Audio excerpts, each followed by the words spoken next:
Hey y'all, Jamie here, proud 55-year-old trans woman from New Orleans. So, where last I left off, it wasn't my birthday, but today is, and I thank you all for being here with me, and that's why I've been gone for a couple of days, y'all. But I'm back, and where I left off, I was beating the hell out of a man that Bobby Joe brought home who wanted me to help her dominate him. When this man rolled over, he had just gotten out of the hospital that morning from having a coronary that week.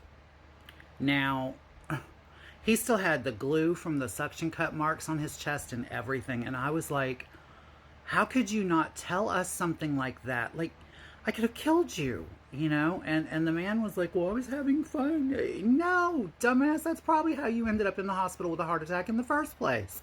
Running around with trans hookers and things. The likelihood of such a thing.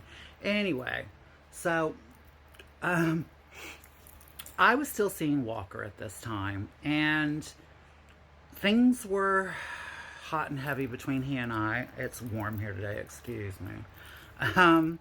Things were hot and heavy between he and I, and one night I was supposed to meet him. I told you he had an old lady named Chili Pepper that he lived with. Well, one night when he got off of work, I was supposed to meet him at a club called the Dream Palace that was on Frenchman Street, just outside of the French Quarter. It was a little straight club that I liked to go to disappear when I didn't want to be around the gay bars and the trans bars in the quarter. You know, I would go to this place, and the Dream Palace was just kind of very alternative, very, very cool place. And so I was sitting in there, and believe it or not, I'll never forget at the time that Terry and Bobby Joe walked in, I was sitting there listening to that old song about shaved her legs and then he was a she. Yeah, Take a Walk on the Wild Side. That's it.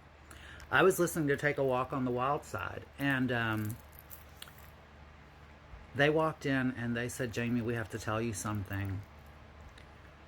Walker went to leave Chili Pepper for me.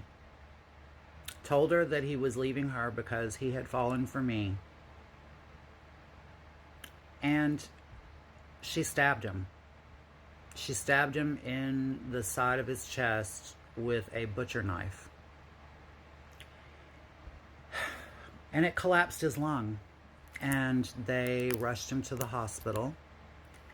And so I went immediately to the emergency room, and I was talking to the police and telling them, listen, you know, I where's my boyfriend? And I was calling him my boyfriend and saying I was his girlfriend and everything. And I was filling out the police report about him being attacked by someone, you know. And then all of a sudden, Chili Pepper, his old lady, comes walking up to me and the police. She proceeds to tell them how she's the other half. She's his old lady, and that she doesn't know why I'm there, but she's there to make sure he's okay. After she's the one that stabbed him with a damn butcher knife, y'all. Like, I don't even remember. Honestly, I don't even know how she wasn't in jail. Like, seriously, I don't know how she wasn't in jail. But that was what happened. And she was staring daggers at me. Like, the whole time we were standing there talking to the police, she was staring daggers at me. And we ended up, you know, they wouldn't let either one of us see him. He was in critical condition. He was in the ICU. And he had a collapsed lung from the butcher knife. And it was very serious, and it was very touch and go. And for the next week, I had to hide and dodge all over the French Quarter, because after our run-in at the hospital, Chili Pepper decided that she was going to stab me too. And she was walking around the French Quarter, apparently with like a long boning knife, I was told.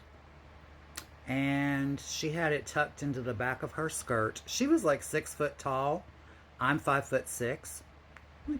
It was a distinct difference between the two of us. I was much more petite than her. And she was hunting me down in the streets like a dog. Hunting me down in the streets like a dog, looking for me with that knife in every club I went to. They were like, girl, she was here a half hour ago. Girl, you better go, girl. And then one night, I walked into the bar, and there she was, standing by the cigarette machine in the bar. And if y'all want to know what happened, you know the routine. Be here tomorrow, and I will too, now that my birthday will be over. I love you all. I love you all for watching, and I love you for the comments. Thank you. I'll talk to you soon. Bye-bye.